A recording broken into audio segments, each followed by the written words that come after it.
Përshëndetje miq, mirë se po na ndiqni këtu në Median Amfora. Sot në episodin e tretë të podcastit Diskuto do të flasim mbi dezinformimin historik dhe tolerancën fetare në Shqipëri dhe si këto dyja ndërlidhen me njëra tjetrën. Dhe për të diskutuar për këtë tematikë kaq të rëndësishme, unë kam ftuar një mik të Medias Amfora, një mik të këtij podcasti, kërkues, historian social, Dorian Hatibi. Dor, të falenderoj që e bërë pjesë e këtij episodi. Kënaqësia ime, faleminderit shumë. Shumë faleminderit ti. Në fakt unë kam një grup tematika që mendoj janë me shumë interes për publikun dhe do doja që ti diskutonim bashkë. Edhe pyetja e parë në fakt që unë do doja të drejtoja ka të bëjë me tolerancën fetare të shqiptarëve. Është një gjë që ne dëgjojmë nga klasa jonë politike, dëgjojmë nga shoqëria jonë të huaj që vinë në Shqipëri, thonë sa tolerante është Shqipëria, kur vjen puna ke feja, duke ditë që në vendin tonë bashkëjetojnë disa besime fetare. Tani si historian social dhe si njeri i fushës Dor, a mendon që ky është një realitet historik, kjo toleranca fetare e shqiptarëve, apo është një mit i ndërtuar për nevoja kombëtare dhe politike?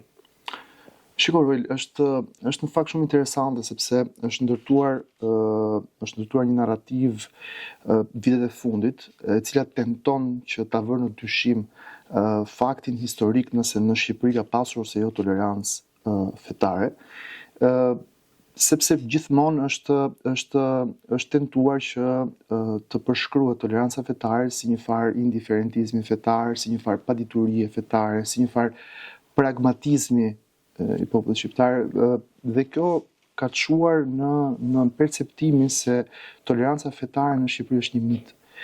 Faktikisht nëse shkojmë dhe e shohim me kujdes të gjithë rrjedhën historike të marrëdhënieve midis komuniteteve fetare, do kuptojmë që të paktën në 300, 400, 500 vitet e fundit, toleranca fetare është një fakt, dhe unë besoj që është një fakt i cili është aq i rëndësishëm për po themi kulturën e popullit shqiptar, saqë ne duhet ta valvisim këtë vlerë me shumë krenari.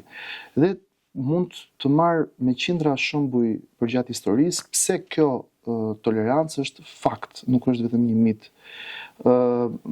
Por ajo që do bënte ndoshta pak, do na ndihmonte pak në këtë drejtim, është shikojmë pak historikun e konceptit tolerancës, po dhe vetë fjalës tolerancës, e cila vjen dhe përdoret për herë të parë nga stoikët në shekullin e parë, të cilët e përdorin tolerancën kryesisht në raport me marrëdhënien, me raportin që njeriu krijonte me vuajtjen apo me dhimbjen. Dhe toleranca trajtohej si një vlerë e cila si një ndjesi e cila e pranonte, e duronte, pra e lejonte ekzistencën apo bashkë ekzistencën e njeriut me vuajtjen dhe dhimbjen. Mes shekullit 16, në kulmin e momentit apo e periudhës së luftrave fetare në Europë, një autor holandez e transformon kuptimin e tolerancës nga një koncept i cili lidhej me subjektivitetin, pra me marrëdhënien që kishte njeriu me vuajtjen apo me dhimbjen, e transformon kuptimin e këtij koncepti dhe ja atribuon marrëdhënies ndër komunitare që kishin fe të ndryshëm në atë moment që katolikët me protestantët, i cili ishte një moment shumë i vështirë për historinë e Europës, por flasim për meshin e shekullit 16. Ky transformim në fakt fillon merret, pra ngjit në elitën europiane. Kemi disa traktate në lidhje me tolerancën, por nuk gjen një aplikim konkret në tek masat. Sepse ne dim shumë mirë që mes mesit shekullit 16 dhe po themi deri në mes të shekullit 18 ka pasur një mori të jashtëzakonshme me episode, konfliktesh fetare, madje dhe luftrash fetare. Pra nuk ishte vetëm betejë të vogla apo debate apo konflikte në nivel lokal, por kishte luftra dhe rajonale të mëdha. Dhe nuk duhet harrojmë që lufta e fundit fetare në Europë ka ndodhur në Zvicër në 1847, që tregon se praktikisht Europa pavarësisht se elita e Europës e transformoi konceptin e tolerancës dhe sidosh tentonte që ta aplikonte në këtë marrëdhënien midis dy komuniteteve më të mëdha, protestantizmit dhe katolicizmit, nuk arriti ta konkretizonte për të paktën 300-400 vjet. Tani, kjo gjë nuk ndodhi në Shqipëri. Pra, në Shqipëri nuk kishte asnjë tentativë nga elita për të imponuar një koncept. Dhe nuk kishte njëkohësisht asnjë ngjarje që ta bënin të zbatueshëm konceptin. Pra, praktikisht çdo gjë që ndodhte në Shqipëri vinte natyrshëm.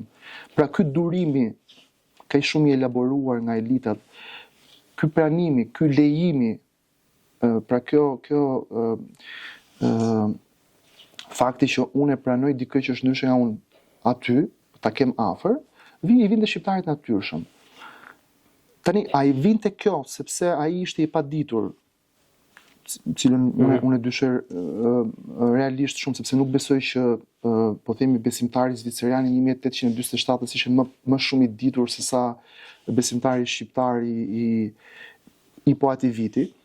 A i vinte kjo si lloj paditurisë, a i vinte kjo si lloj indiferentizmit fetar, a i vinte kjo si lloj pragmatizmit. Unë besoj që përgjigja shumë komplekse, nuk mund të jetë uniform. Pra, mund të ketë pasur sigurisht vende ku ky vinte për shkak të paditurisë, mund të ketë pasur zona ku vinte për shkak të indiferentizmit, diku tjetër për shkak të pragmatizmit, pra mund të jenë të gjitha bashkë. Por fakti historik për cilin ne duhet jemi krenar është që Shqipëria dhe shqiptarët kanë pasur të paktën në 400-500 vjetët e fundit në mënyrë lineare dhe të pa dyshim tolerancë fetare mes komuniteteve. Shiko, ti the në fakt disa gjëra shumë të rëndësishme dhe shumë interesante dhe unë do doja veçanërisht të ndalesha tek dy prej tyre. Së pari në fakt tek arsyet sepse elita në Shqipëri, siç the ti, nuk tentoi tu impononte popullatave të kohës që banonin në viset shqiptare një doktrinë fetare. Edhe ti në fakt përmendë një kompleksitet arsyesh të mundshme, mund të jetë indiferentizmi, mund të jetë ignoranca, dhe mendoj që dhe në fakt pyetjen e tjetër unë e kisha të lidhur me arsyet, pra pse elitat në Shqipëri nuk tentuan tua imponojnë fen popullatave. Elitat në fakt, sipas mendimit tim, reflektojnë shoqërinë. Që thotë që nëse shoqëria është predispozuar për të bërë disa gjëra dhe elitat janë predispozuar për të bërë po ato gjëra.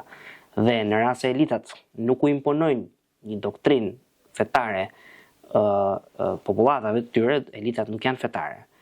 Pse nuk janë elitat fetare? Kjo ishte pyetja në fakt që unë e kisha për ty, pra është se ti përmendë indiferentizmin, përmendë edhe ignorancën. Cila prej tyre është nëse mund të kemi një përgjigje për publikun, dhe e dyta, se lidhen të dyja pyetjet me njëra tjetrën, ka të bëjë me tolerancën fetare. Dhe unë bie dakord me ty që është një flamur që ne duhet ta valvisim. Nga ana tjetër ne duhet të kuptojmë nga na vjen kjo tolerancë fetare, sepse të paktën nga historia e botës, në rastin e njohim dhe ti në fakt historia nuk janë dhe duhet dia dhe mendimin tënd në raport me këtë gjë, po vendet e krishterë kanë një ato vende që kanë dhe suksese më të madh sot, pra qoftë në aspektin e demokracisë, të lirisë, të drejtave të njerëzit, dhe a mos vall kjo moslidhje e jona me fen si popull na ka bërë dëm. Pra, indiferentizëm apo ignorancë dhe tjetra toleranca fetare, sa ju vlen shqiptarëve? Shiko, Ruel, unë mora 3 shembuj, po mund të merrja 7, 8, 10 arsye, në fakt, shembull. Për mund të jetë padituria, unë nuk preferoj ta quaj ignorancë, sepse ignoranca ka konotacion negativ. Mund të jetë padituria, por është shumë e rëndësishme kjo të kuptohet. Arsye e tolerancës mund të jetë dituria. Pra, ti din, ke informacion mjaftueshëm sa të mos e paragjykosh apo të futesh në një marrëdhënie me respekt përkundrejt një komuniteti tjetër. Pra, unë mendoj që është shumë komplekse, historia asnjëherë nuk është e thjeshtë. Po, është ky realiteti për ndjesin të personit më ngacmoj. Është ky realiteti për shqiptarët gjatë historisë, dituria në raport me me të bërin e gjërave? Shiko, atëherë, ajo që po përpiqem të them është pikërisht kjo që historia nuk është asnjëherë e thjeshtë. Pra, faktorët historik janë gjithmonë të shumt kur gjykohet një ngjarje, sidomos një ngjarje sociale. Pra, për shembull, merr pak, shiko, bëjmë një shembull konkret. Për shembull, në nëntor të 1702-shit mblidhet ai që i famshëm Kuvendi i Arbërit. Tani, çfarë ndodh në Kuvendin e Arbërit? I peshqvint katolik mblidhen dhe tentojnë të analizojnë arsyet pse Kisha Katolike në ato moment historisë ishte në kushte katastrofike. Pra, kishte konvertime të cilat e përgjysmonin, çdo 10 vjet e përgjysmonin kishën. Pra, po themi nëse në një vit kishte 100.000 besimtar, mas 10 vitesh ti kishe 50.000 besimtar. Pra, çdo 10 vjet përgjysmoi numri i besimtarëve, derisa për shembull dioqezën e Durrësit kishte në një moment shkon 20.000 besimtar, që ishte një numër shumë i vogël në krahasim me historinë e lavdishme të Kishës Katolike. Po kur këta i peshqvin mblidhen në 1702-shin, sigurisht që bëjnë një reflektim në lidhje me kushtet ku ndodhej vendi. Pra, përflasim për elitën, sepse i peshqvint ishin elita e komunitetit katolik të kohës. Gjithmonë kështu ka qenë, po në atë moment këta ishin elita e vërtet. Dhe në 1702-shin i peshqvint katolik, pasi bëjnë një trajtesë, një analizë, ku fusin sigurisht dhe presionin osman, ku fusin sigurisht edhe faktorin ekonomik, ku fusin emigracionin dhe gjitha me radhë, arrin në konkluzionin, shumë interesant për mendimin tim për të studiuar nga kuptimi social, edhe sociologjik, arrit konkluzionin që e keqja e madhe e Kishës Katolike nuk i vinte as nga feja muslimane, nuk i vinte as nga feja protestante, sepse në atë kohë kishte, duhet të mos harrojmë që kishte rreth 200 vjet që reformacioni po lëvizte në Europë dhe kishte tentativa edhe për të futur në Shqipëri. Dhe kjo është një histori tjetër, është shumë interesante edhe kjo për tu diskutuar një ditë. Por e gjen fajtorin tek vetë Kisha Katolike. Pra thot, patjetër që këto kanë ndikuar, por mbi të gjitha kush është arsye, jemi ne arsye. Pse? Sepse kemi prifrin të pa edukuar mirë, kemi dioqeza që nuk i mbulojmë dot fare me prifrin, pra përveç se nuk i kemi të edukuar, na mungojnë prifrin, kemi gjendje financiare shumë të dobët, kemi një ndarje administrative shumë të keqe, pra mund të shkoni të lexoni dokumentat sepse dokumentat janë publike dhe janë shumë interesante për të kuptuar. Tani, si shkon kjo me tolerancën? Unë besoj që një faktor shumë i rëndësishëm i tolerancës ka të lidhje pikërisht me aftësinë që ka populli apo elita e këtij populli për ta parë çështjen siç duhet. Pra, unë mendoj dhe unë gjykoj që në këtë vlerë që ka populli shqiptar në lidhje me tolerancën ka ndikuar të gjitha faktorët. Pra nuk ka pasur vetëm një faktor. Ka pasur sigurisht padituria, por ka qenë dituria, ka qenë dhe aftësia analitike e liderëve fetar, ka qenë edhe fakti që ka pas indiferentizëm fetar, ka qenë dhe fakti i martesave mikse për shembull, i lidhjeve familjare, sepse ne kemi raste kur dy vëllezër të ndryshëm, njëri për arsye të pragmatike ishte konvertuar në një fe të caktuar, tjetri kishte ruajtur fenë e të parëve. Atëherë si do kishte konflikt fetar kur të ishin dy vëllezër të cilët kishin të njëjtin gjak, çfarë konflikti do bënin ato dy me njëri tjetrin? Domethënë, nuk mendoj që në këtë rast toleranca fetare ka vetëm një përgjigje. Unë mendoj arsyet paktën, pra nuk ka një arsye. Unë mendoj që arsyet janë të shumta dhe ajo që është më e rëndësishme është që të gjitha këto arsyet bashkë në një formë apo në një tjetër, sado të ndryshme të duken, na bëjnë nder. Sepse përfundimi është që ne në ndryshim nga çfarë ndodhi për shembull në Zvicër në vitin 1847, ne nuk kishim vllavrasje. Pra nuk ishte këtu një kanton që vriste një kanton tjetër vetëm se njëri kanton thonte rozarin dhe tjetri nuk e thonte rozarin. Domethënë, dhe kam përshtypjen se kjo është shumë e rëndësishme për të analizuar. Domethënë ky flamuri është shumë i rëndësishëm për tu ngritur me krenari. Dhe jam patjetër dakord me ngritjen e flamurit të tolerancës fetare edhe të shuarjes së çdo narrative dezinformative, edhe ne i kemi në fakt sot në shoqërinë tonë që kërkojnë për ta përdorin fenë si mjet për të përçarë shqiptarët për interesat të fuqive të tjera. Dorë, një pyetje në fakt që unë do doja të shtroja, ka të bëjë me këtë nocionin që shqiptarët janë të pafe, që në fakt lidhet dhe me atë që ne diskutuam deri më tani. Dhe sigurisht që në kuadër të dezinformimit për çështjet e fesë, për çështjet e historisë, Kjo ide që shqiptarët janë pa fe, patjetër që i bën dëm Shqipërisë, dhe nëse ne shkojmë mbrapa në histori, është në fakt një tezë e propaguar nga faktorë që Shqipërisë nuk i duan të mirën, ose që duan të përçajnë shqiptarët duke përdorur fen. Tani, sa vërtetësi ka kjo mungesa fesë shqiptarëve, dhe ky perceptim nga është formuar, pra është formuar si trashëgimi e komunizmit, si i vetmi vend komunist që u bë ateist, apo është formuar nga një lloj bindje që shqiptarët janë konvertuar, kanë ndruar fen nga paganizmi në krishterim, nga krishterimi në islam. Pra nga vjen kjo dhe si mund ta kuptojmë ne këtë lloj narrative? Rrël është shumë interesante për të theksuar diçka që nuk theksohet pothuajse fare në historiografinë shqiptare. Populli shqiptar është ndoshta, duhet më shku me pa, po besoj që është ndoshta i vetmi popull në qytetërimin perëndimor që ka ndryshuar besim fetar 5 ose 6 herë në 2000 vite. Se për shembull janë francezët, po nga paganizmi kelt kalojnë në krishterim dhe ngelin aty, pra krishterimin latin, Kishës katolike ngelin aty, pra nuk kanë pas, ose për shembull në Gjermani në një moment kalohet nga krishterimi katolik në krishterimin të ashtu quajtur protestant, por dhe ajo është një pra maksimumi ndryshohet besimi në 1 ose 2 herë, pra nuk ndryshohet kaq shpesh. Në historinë shqiptare ka pasur 5 ose 6 momente kur feja është ndryshuar.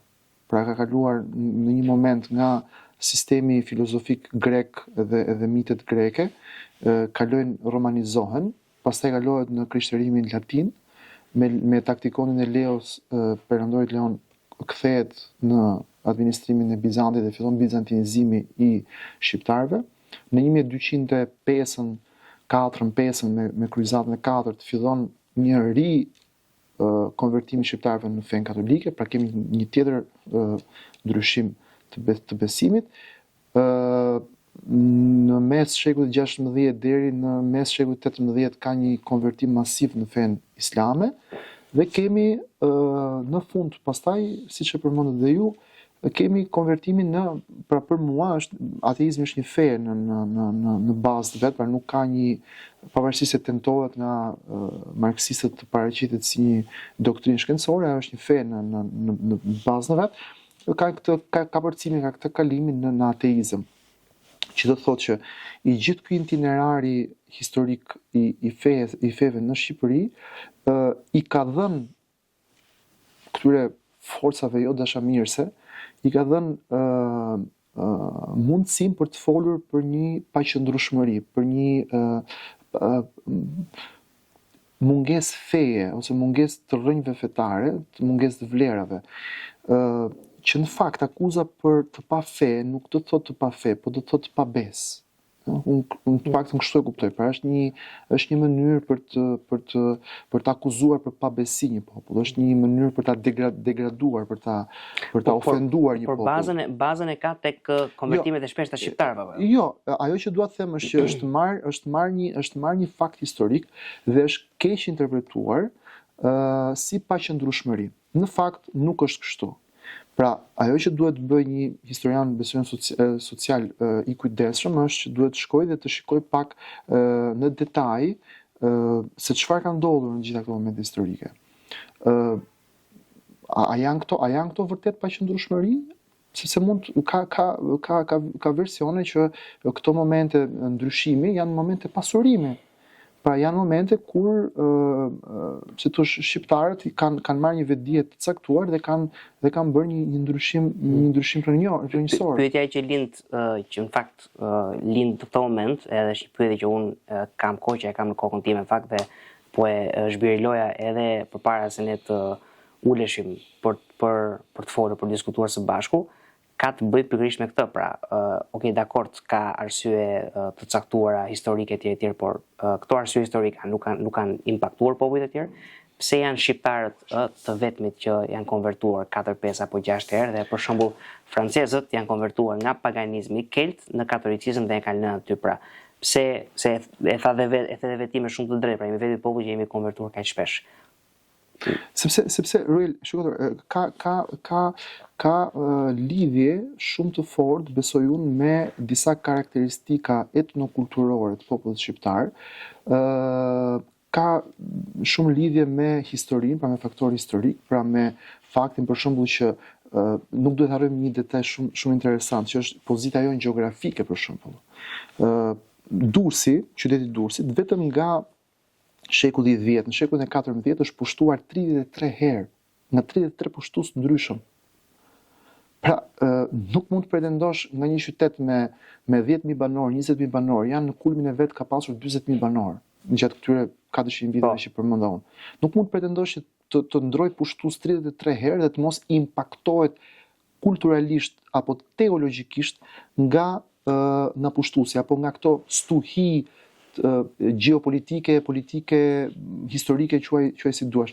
Domethënë, është e pamundur, pra nuk mund të fajsosh për disa kushte objektive të gjithë popullin, pra nuk mund të ketë, po themi, nuk mund ta kërkosh fajin vetëm vetëm këto element. E kupton? Ja, kuptoj këtë gjë, po ai që dua të them është që pra patjetër që pushtimet kanë ndikim.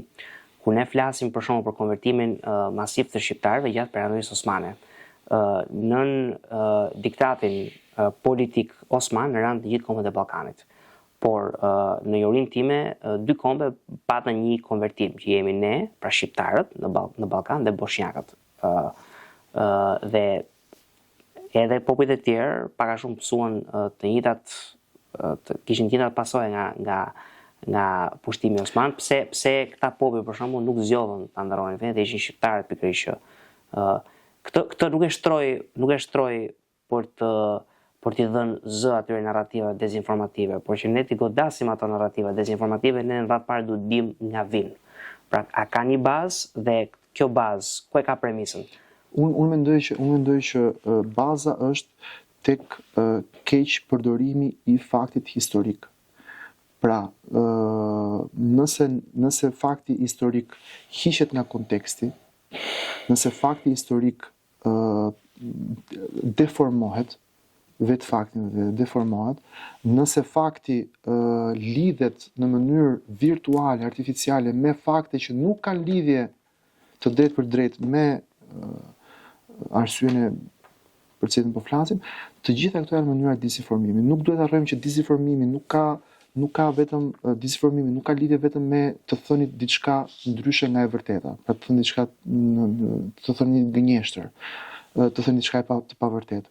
Mund të jetë disinformim fakti që jepet shumë informacion, prepen shumë fakte. Mund të jetë disinformim fakti që nuk jepen mjaftueshëm fakte. Mund të jetë disinformim një mitizim i gabuar, i padrejtë, mund të jetë disinformim një demitizim i padrejtë. Domethënë, unë mendoj që natyra e disinformimit historik, filozofik, teologjik, sociologjik është shumë komplekse dhe ajo që mund të na ndihmojë në mënyrë që të mos bien prej grackave disinformuese është që të mos japim verdikte përgjithësuese. Pra nuk duhet të themi për shembull populli shqiptar nuk është tolerant, por është i paditur nga ana fetare. Ky është një përgjithësim i gabuar që mendoj po themi ndihmon narrativën e disinformimit. Nuk duhet nga ana tjetër që të hiqen faktet, pra duhet që të kontekstualizohet, po themi, ai moment i historisë. Se, okay. Jo, lutem. Jo, ajo që po vishë të thoya është që për të rikthyer pak mbrapa, ju thatë kërkuat që të shkonit në origjinën e këtij koncepti kur shqiptarët shikoheshin si të pa fe. Jo, ajo është një pjesë e këtij ekuacioni, por ana tjetër ka të bëjë në fakt dhe sigurisht ka shumë faktorë, se unë ndoshta si jo i fushës e kam vështirë të perceptoj një fenomen social i cili ka shumë faktorë historik, se realisht ne duam të përgjithësojmë gjërat dhe të gjejmë një faktor, po ka shumë faktorë. Mirë, edhe një faktor kryesor duhet ta ketë dhe shqiptarëve mund të vi natyrale, mund të vi gjenetike toleranca. Shqiptarëve mund të vi toleranca se janë unë besoj që është kjo, tepër të ditur. Shqiptarëve mund të vi toleranca se janë të paditur. Shqiptarëve mund të vi toleranca se janë një popull ndoshta që nuk e lidhin veten e tyre me identitetin doktrinal, por më shumë me Mund të jenë materien. gjitha bashkë, po. Mund të jenë të gjitha bashkë. Ti beson që është e para, pra shqiptarët janë natyralisht mikpritës dhe tolerant. Unë besoj që shqiptarët janë një popull i cili është përplasur nga dallgët e historisë në mënyrë marramëndse. Nëse shkon dhe lexon dokumentat që i kemi të ruajtura dhe të publikuara fatmirësisht që nga shekulli i 4 rreth trojeve shqiptare, tek e famshme për shembull akte diplomata është në fillim dokumenti që në shekullin e 4 të erëson, ti shikon shumë qartë një rrugtim historik unik. Dhe ky unicitet nuk qëndron vetëm ke çfarë ka prodhuar, por edhe tek arsyet që kanë prodhuar atë histori. Pra, ti nuk shikon vetëm unicitetin e tolerancës që nuk e gjen në asnjë vend, por edhe tek arsyet që shuan tek toleranca janë unike për Shqipërinë. Kështu që ftesa ime për t'u rikthyer disi formime, ftesa ime është mos generalizojmë, ti shikojmë rast pas rasti të gjitha, po themi, shfaqjet e tolerancës ose të mungesës tolerancës, sepse ti jemi të vetëdijshëm që ka pasur dhe gjatë historisë shfaqje mungesë tolerancës, por kanë qenë shumë të vogla, kanë qenë shumë të pakta dhe nuk mundet që me këto ngjarje të ndërtosh pastaj një narrativ të tërë. Pra konflikte, unë fare kisha dhe pyetje, dhe konflikte fetare në Shqipëri ka pasur? Shiko, nuk janë konflikte fetare. Apo janë ka qenë pra ka pas konflikte fetare dhe ka qenë vogla, apo nuk ka pasur? Shumë të izoluara. Shumë të izoluara dhe nuk kanë qenë të provokuara, që është shumë e rëndësishme. Nuk kanë qenë të provokuara për arsye fetare. Pra kur ka pasur konflikte përgjithsisht që kanë qenë mes shekullit të 17 dhe 18, pak ndoshta në shekullin e 19, kanë qenë mes katolikëve dhe edhe muslimanëve. Sidomos zonën veriut, por nuk kanë qenë për arsye fetare, pra nuk vinin këto, e para kanë qenë shumë pak. Dhe të ndërtosh një narrativ mbi 3-4 ngjarje o momente historike do ishte gabuar edhe në kuptimin e metodologjisë, po. Pra nuk kanë qenë shumë pak, por edhe arsyet e vërteta nuk kanë qenë teologjike, pra kanë qenë politike, sepse normalisht katolikët ishin më të lidhur me austro-hungarezët dhe me fuqitë katolike, pra me mbretëritë katolike, ndërsa muslimanët normalisht ishin më të lidhur me Stambollin dhe me perandorinë osmane dhe për këtë arsye si thosh instrumentalizoi feja. Por këto janë, e para nuk kanë lidhje me fen, e dyta janë shumë pak për ta generalizuar. Pra, le të ruhemi, ky është mesazh shumë i fortë dhe besoj shumë i rëndësishëm për të thënë. Le të ruhemi nga generalizimet, nga përgjithësimet, le të ruhemi nga deformimet e fakteve, le të ruhemi nga dekontekstualizimi, pra duhet gjithmonë që ngjarjet që ti vlerësojmë në kontekstin e kohës. Le të mos mbytemi nga informacioni i tepërt, pra ta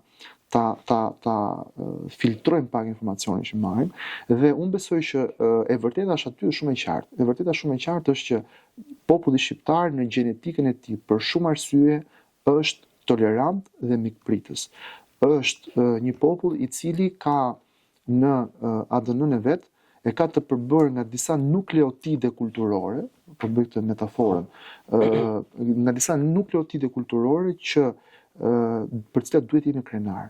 Dhe një nga këto nukleotide është pikërisht toleranca fetare. Është shumë e rëndësishme që të theksohet dhe të mbrohet kjo vlerë, sepse për shembull në pak pas pavarësisë ka pasur një tentativë që është amplifikuar shumë dhe së fundmi, për shembull nga qarqe jo dashamirëse me Shqipërinë, ka pasur një tentativë që të lidhin periudhën para shekullit të 14, pra po themi para luftrave të drejtuara nga Gjergj Kastrioti Skënderbeu, ta lidhin me një ta shtoquajtur në historiografinë, në disa historiografi, me një boshllëk kulturor në trevat e Shqipërisë. Pra, mendoj që shqiptarët ekzistonin, ishin një grup barinsh që jetonin nëpër male dhe kujdeseshin për baktitë dhe për kullotat alpine, por nuk përbënin një entitet kulturor të apo një popullsi, Nuk ishin komp, me pak sepse ata ishin thjesht bari malesh që në mënyrë periodike si beduinët spostoheshin nga njëra tjetra duke ndjekur kullotat e baktisë. Kjo narrativa është anti-shqiptare. Kjo narrativa na bën keq të gjithëve. Çohet përpara për arsye fetare, çohet përpara për arsye politike, çohet përpara për arsye gjeopolitike. Kjo është në këtë moment nuk është kjo tema e diskutimit, mund ta bëjmë këtë, por kjo nuk është tema e diskutimit, por ajo që është e rëndësishme të kuptohet është që shqiptarët nuk kanë pasur kurrë në asnjë moment boshllëqe kulturore. Përpara luftave të Skënderbeut ne kemi pasur qytete me statute.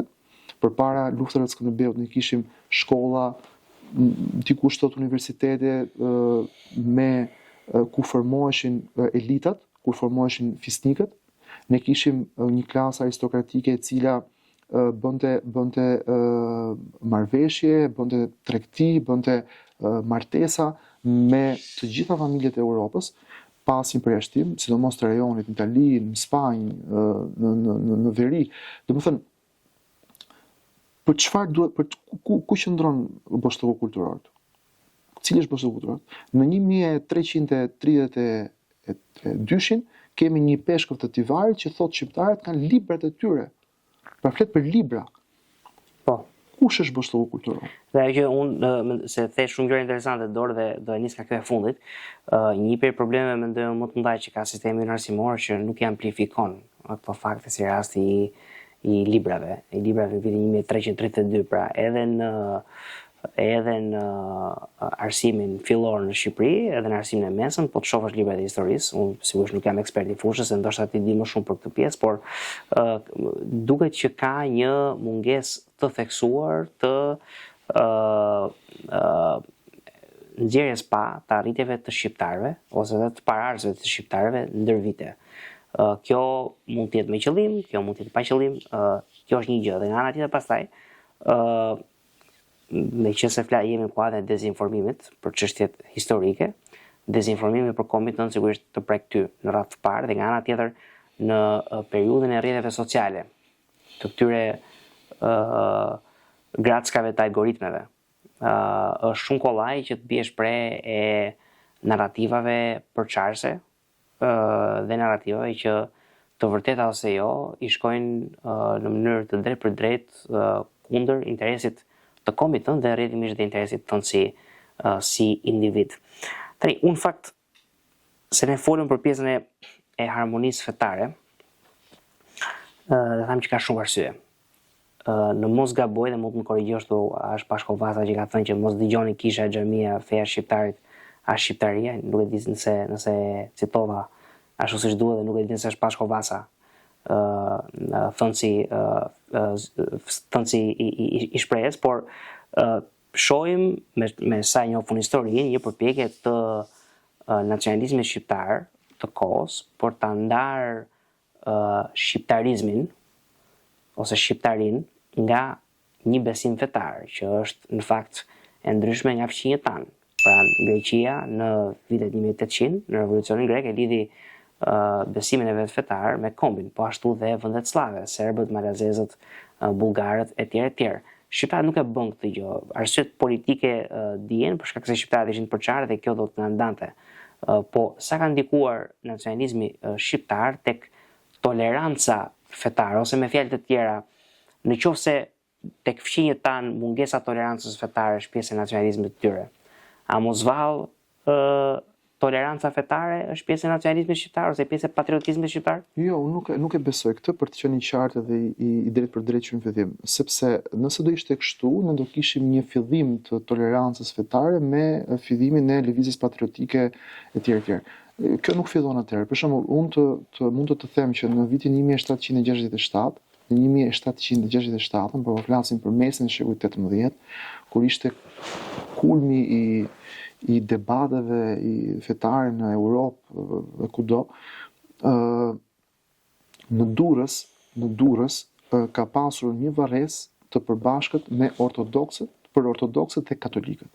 Tani kjo mund të duket një gjë e thjeshtë, por nuk është aq e thjeshtë sepse ka detyruar propaganda Fiden në Vatikan të sjellë një letër i peshqvit të Durrësit dhe t'i kërkoj që këto varreza të ndahen sepse ishin të pa të pa mundura për të bërë kuptimin teologjik, pra ishin një mëkat që duhej patjetër xhbër. Dhe komuniteti katolik i Durrësit nuk pranon ta zbatojë vendimin e propagandafidit. Tani, nuk pranon sepse edhe ortodoksët që ishin varros aty dhe katolikët që ishin varros aty ishin të dyja të krishterë. Dhe niveli i tolerancës, se nuk mund të bëje pra për kohën kjo gjë. Kishte pa mundur për të bërë për kohën, sepse konsideroheshin ortodoksët e kohës konsideroheshin skizmatik.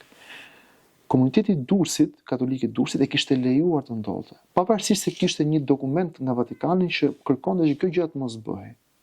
Tani, nëse kjo tolerancë do vinte me nacionalizmin, ky fakt 100 vite përpara gati, më shumë se 100 vite përpara lëvizjes patriotike për pavarësitë fillimisht për autonominë dhe më vonë për pavarësitë të Shqipërisë, nuk do kishte ndodhur 100 vjet përpara, më shumë se 100 vjet përpara.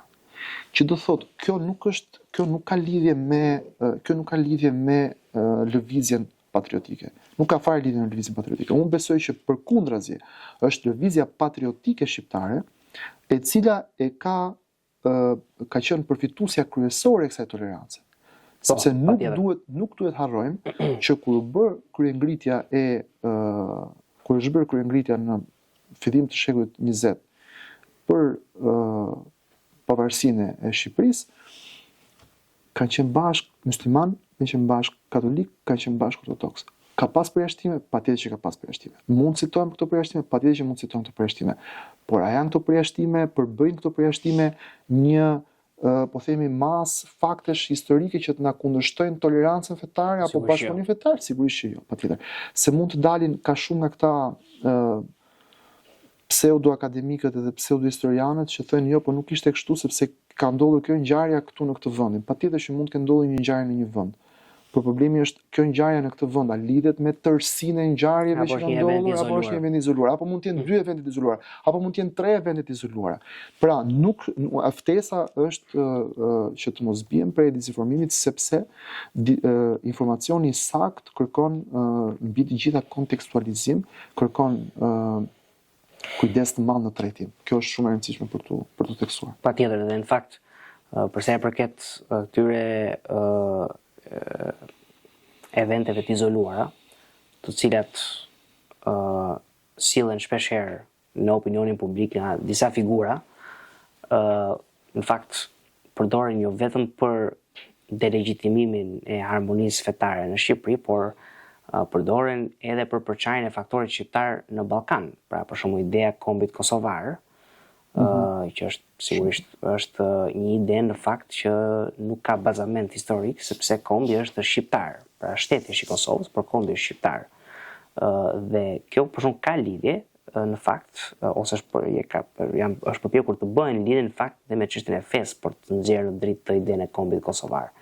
Megjithatë, ajo që unë po kuptoj nga ty të paktën është që harmonia fetare e shqiptarëve nuk i ka fillesat me nisjen e nacionalizmit modern shqiptar, por nacionalizmi modern shqiptar ka përfituar apo jo, nga harmonia midis muslimanëve, të krishterëve katolik, të krishterëve ortodoks dhe besimeve të tjera fetare në Shqipëri. Në fund fare, sepse ne i diskutuam një mori temash, por ajo për cilën unë vijoj të mbetem kurioztar, edhe dua të dëgjoj në fakt mendimin tënd, është në këtë stad të zhvillimit të shoqërisë shqiptare. Kjo tolerancë fetare tani më a vijon të mbetet një vlerë që shqiptarëve u vjen natyrale, apo ka tentativa për ta përçar, për ta eliminuar si nocion, dhe në rast se ekzistojnë këto tentativa, çfarë duhet të bëjë shoqëria shqiptare, çfarë do të bëjnë elitat shqiptare për ta rritur kohezionin social shqiptar, në mënyrë që toleranca fetare që thua ti të mos ngelet thjesht një nostalgji, po të vijojë tjetër realiteti i shqiptarisë. Kur ne mendojmë për një konflikt me një kundërshtar, me një armik historik e tjerë, ne kryesisht kemi parasysh fronte luftarake të mirë përcaktuara, llogore, ushtar, armë. Konfliktet jo gjithmonë janë të armatosura. dhe luftrat shpesh nuk bëhen në nivel ushtrish, për konflikte të armatosura, të nxehta, të quajmë kështu. Shpesh herë konfliktet janë, ose më mirë në shumicën e kohës, konfliktet janë kulturore.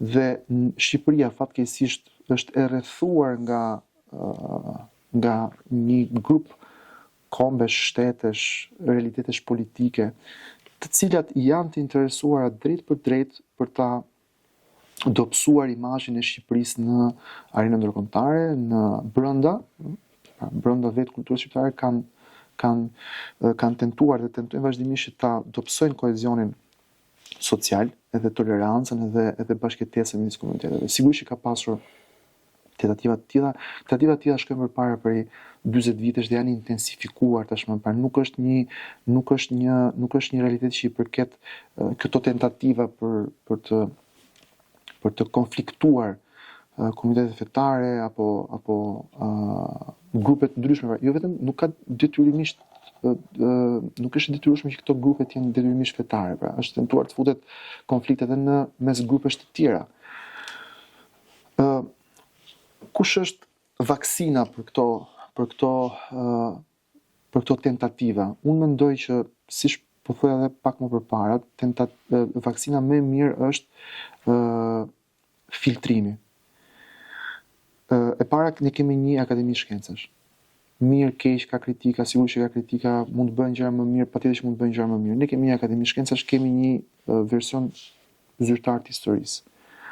Dhe unë besoj që duhet i rrim kanonit, me përmirësimet e duhura, por duhet i rrim kanonit të historiografisë. Kjo është shumë e rëndësishme për të theksuar. Sepse ata studios atje përballen me studiusit e gjithë botës dhe arrin që të filtrojnë të gjithë informacionin e panevojshëm dhe të shohin se si ky informacion përputhet me të gjithë dhënat e tjera në nivel rajonal. Kjo është shumë e rëndësishme. Pra, nëse Akademia e Shkencave nuk është shprehur për origjinën pellazgjike të shqiptarëve, ne i rrim kanonit, pavarësisht dëshirës mirë që të dalim gjithë pellazg, ne i rrim kanonit. Nëse historiografia shqiptare ka thënë që Shqipëria në mesjetën e vonë nuk ka pasur një poshti kulturor, ne i rrim kanonit. Jo sepse e thot Akademia dhe hajde ta bëjmë ne, në mënyrë të verbër si dele. Dakor? Nuk është kjo. Por sepse studimet serioze që janë të aksesueshme nga të gjithë studiusit dhe pseudo-studiusit tregojnë faktikisht një gjë të tillë. Pra, përzgjedhja e burimit të informacionit është shumë e rëndësishme. Pra, kush na informon ne? Na informon një sharlatan që jep mësim në një universitet humbur të Azisë? Na informon një sharlatan një sharlatan tjetër që paguhet nga filan organizatë e cila është e lidhur me filan shtet kundërshtar të Shqipërisë, nga kush po informohemi? Unë do sugjeroja të informohemi nga Akademia e Shkencave, po të informohemi nga ato botime serioze, të cilat si thosh janë prodhim i shkencës. Kjo është e para. E dyta, kur nuk është mundësia për të informuar nga Akademia e Shkencave, sepse ndoshta jo të gjithë kanë durimin, interesin për të lexuar librat voluminoz, por le të qëndrojmë traditës tonë. Të gjithë ne, domethënë shumica e shqiptarëve vjen nga familje të përzierë. Në traditën tonë kemi parë ne konflikte fetare. Fare pak thuajse fare. Po le të qëndrojmë traditës. Pra sugjerimi kundra dezinformimit është le ti besojmë familjeve tona. Le ti besojmë shoqërisë tonë, le ti besojmë historisë të treguar në ndër vite, ndër dekada. Pra, e dyta, e treta, le të bëjmë ne, siç thash në fillim, le të bëjmë ne një filtrim, pra le të jemi të kujdesshëm me të dhënat që marrim. Pra, apo marrim shumë dhëna, apo marrim pak dhëna, apo mitizojmë, apo demitizojmë. Ky filtrimi është argument shumë interesant dhe në fakt është përmendur edhe në episode të tjera të këtij podcasti që narrativat dezinformative, sidomos dezinformimi për shkak të çështjeve të sigurisë, në raport me faktorin shqiptar, por edhe në raport me perëndimin kolektiv, rrënjët i ka në Moskë, rrënjët i ka në Pekin, rrënjët i ka në Teheran, sa do e thoja, më mora nga goja, dhe në kryeqytete të tjera të vendeve hostile ndaj perëndimit dhe vlerave të tij. Thënë kjo, narrativat në rrjetet sociale janë një gjë. Rrjetet sociale nuk ke çfarë i bën, por kur sheh media në Shqipëri, të cilat i tharrasin këta individ që ti përmende, për ekspertizë, për të dalë data ta japë mendimin e tyre, në një kohë kur dihet që ai lloj mendimi do impaktojë 2-3 persona, do ketë një do ta dobësoj kohezionin social të shoqërisë në një mënyrë apo në një tjetër. Sigurisht çdo kush ka lirinë e shprehjes.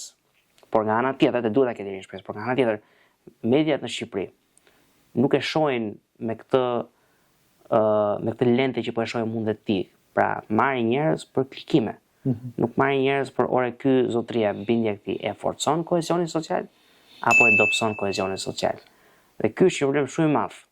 Dhe prandaj ka dhe episode të tilla, si ky yni këtu, por të thonë njerëzve që jo çdo gjë atje jashtë është për tu dëgjuar.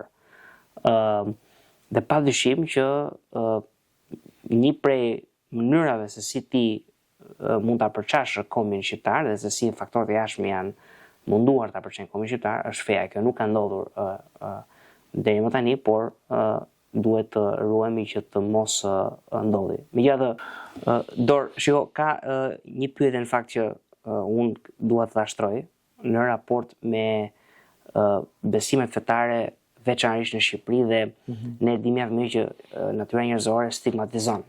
Pra njeriu ka qenë të stigmatizojë, tjetrin ka qenë të stigmatizojë grupin dhe sigurisht që stigmatizimi për shembull në shoqërinë shqiptare në raport me fen ka ekzistuar gjithmonë. Qoftë nëse flasim për shembull për stigmatizimin që komunizmi ka bërë të gjithë besimet fetare, apo ndoshta stigmatizimi që bëhet ndaj heroit ton kombëtar, Gjergj Kastriot Skënderbeu nga jo besimtarët musliman, por nga radikal të fesë islame, apo e anasjellta, pra në një farë mënyrë barazimi i muslimanëve shqiptar ose muslimanëve në përgjithësi me terrorizmin, me radikalizmin islamik, apo ajo të paktën çfarë kemi parë së fundmi tani më me ngjarjet e fundit, kemi ndoshta edhe një rritje në dozat e antisemitizmit, pra domethënë nga besimet e ndryshme fetare ka stigmatizim të hebrejve. Tani, e para sa prevalente është kjo në Shqipëri, dhe e dyta, patjetër këto narrativa janë të pavërteta, por së qoftë duhet ta gjej mendimin tënd, dhe e treta, çfarë duhet bërë për të luftuar këto narrativa, sepse në fund të ditës dobësojnë kohezionin social të shoqërisë shqiptare. Apo jo?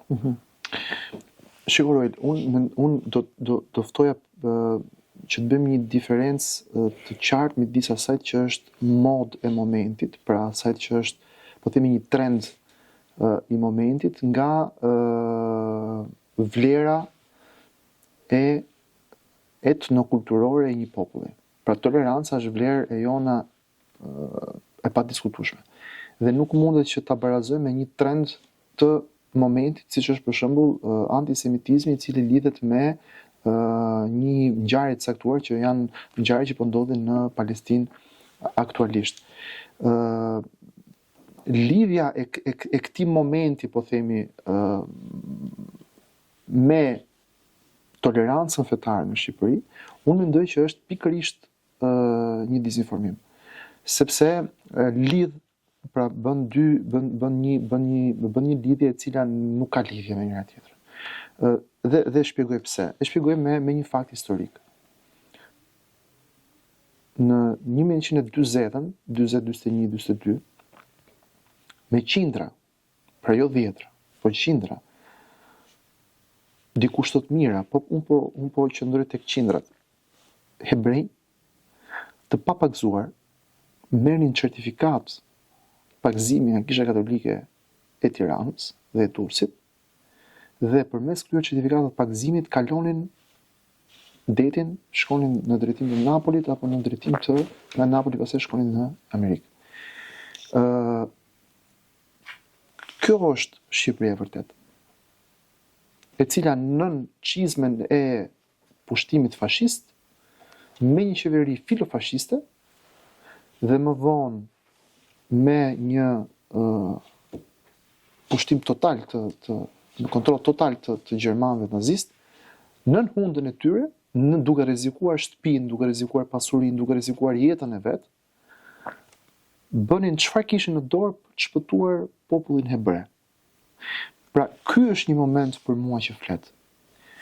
100 njerëz që protestojnë, ndoshta me të drejtë, nuk dua të futem tek meritat e a është apo nuk është e drejtë, por 100 njerëz që protestojnë dhe lëshojnë parulla antisemitike për shkak të një konflikti që po ndodh në Palestinë, kjo nuk më tregon mua asgjë në lidhje me tolerancën fetare në Shqipëri. Më tregon që shqiptarët janë të ndjeshëm ndaj, po themi, një situate të caktuar gjeopolitike, por nuk më tregon diçka në lidhje me tolerancën fetare. Tani, të njëjtën shoshitje, të njëjtën diferencim duhet bëjmë edhe kur vjen puna tek figurat historike. Tani, a ka pasur, për shembull, ju përmendit mënyrën se si e lexojnë radikalët musliman figurën e Skënderbeut. Po pse duhet ndalojmë ke radikalet musliman? Pse mos flasim për historian që s'kan lidhje fare me fen, të cilët kanë tentuar vazhdimisht që ta demitizojnë figurën e Skënderbeut, sepse kështu është trendi i demitizimit për momentin, dhe hajde tani të demitizojmë të gjitha figurat që mundemi, duke treguar se Skënderbeu kur nuk bënte luftë bënte konflikt për braktin apo për kullotat me një princ tjetër. Këtu nuk ka nevojë që të jetë detyrimisht një diskutim, pra kushdo që tenton ta kthej këtë debat akademik në një debat fetar, është në fakt duke bërë disinformim.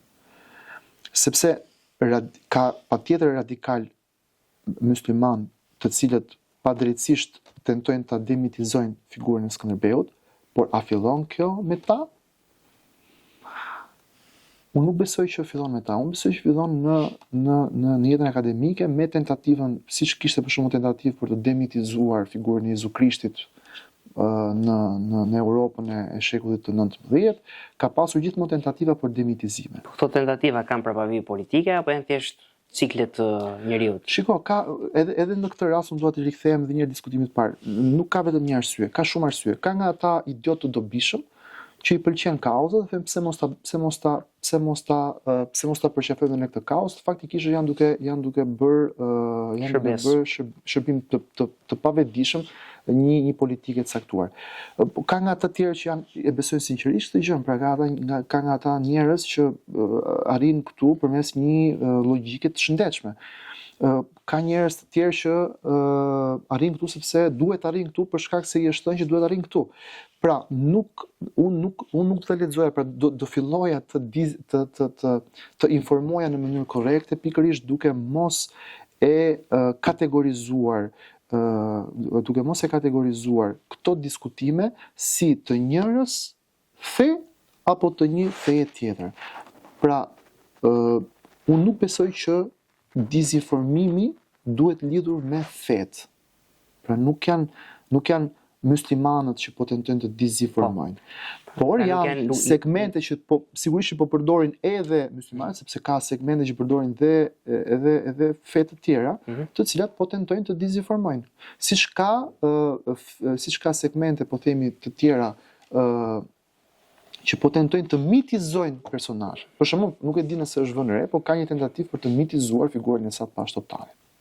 Domethënë, prandaj them është shumë e rëndësishme në këto kohë kaq të vështira për saktësinë e informacionit që neve të informohemi nga burimet të sigurta dhe të filtrojmë sa më shumë informacionin që nuk përputhet, po themi, me burimet e sigurta. Bie shumë dakord me pothuajse çdo gjë që ti the dhe mendoj që ka goxha vlerë në fakt të merret informacione nga burimet e dura, sepse është e vetmja mënyrë nëpërmjet së cilës mund të shmanget dezinformimi. Unë të falenderoj që u bëre pjesë e këtij episodi, një bisedë shumë e këndshme. miq të Medias Amfora dhe të podcastit të Diskuto, ju falenderojmë që na ndoqët dhe do të shihemi në episodin tjetër.